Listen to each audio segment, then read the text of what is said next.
Welcome back to my vlog mga ka-explorer. Nandito ako ngayon sa Al Rayhan Restaurant Equestrian Club sa Sharjah. Meron kaming maliit na pagpupulong. Tara, samahan niyo ako.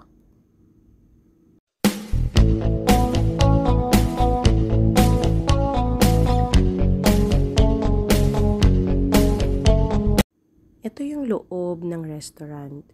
Meron siyang mga cubicle for family.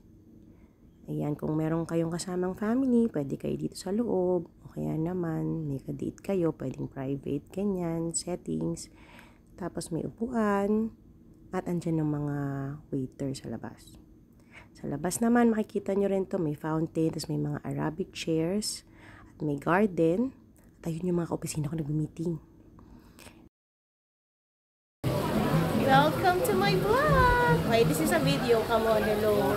We're here in Rayhan Restaurant. We had a meeting and these are my colleagues. This is Faiz. Siya yung kasama ko sa opisina. At ni award yan. And this is my other colleague, Muhammad. Ayan, yun yung mga top-notch namin sa bentahan.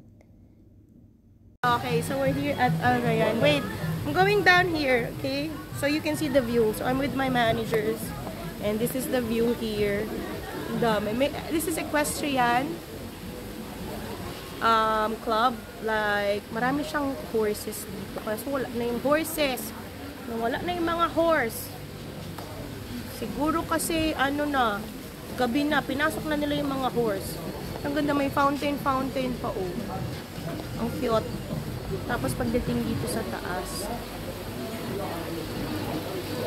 pagdating dito, tapos may mga ganito. Pagdating ko ano na. Ito. Tapos may fountain.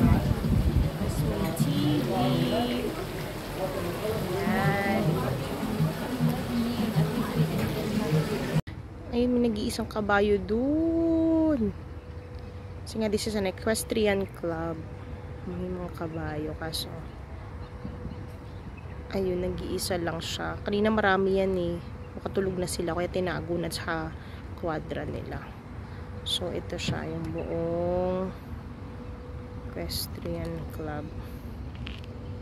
Tapos meron siyang restaurant. May parking. Ayan yung mga kapisina ko. At ayun. Rayhan. Okay, so nandito kami sa Al Rayhan Restaurant. At ito nga po, may asyenda dito sa likodan ko. Ayan. Tapos meron sila ditong karwahe. Kasi dito talaga, equestrian club talaga siya. Puro kabayo. Kaya lang wala na yung mga kabayo. Nakatago na sila. So, kasi gabi na. So, ayan. Mga kotse ng mga kapisina ko. So, makikisakay lang ako sa kanila. At, ayun na. Ito lang kami. Bye! Say bye to the horsey.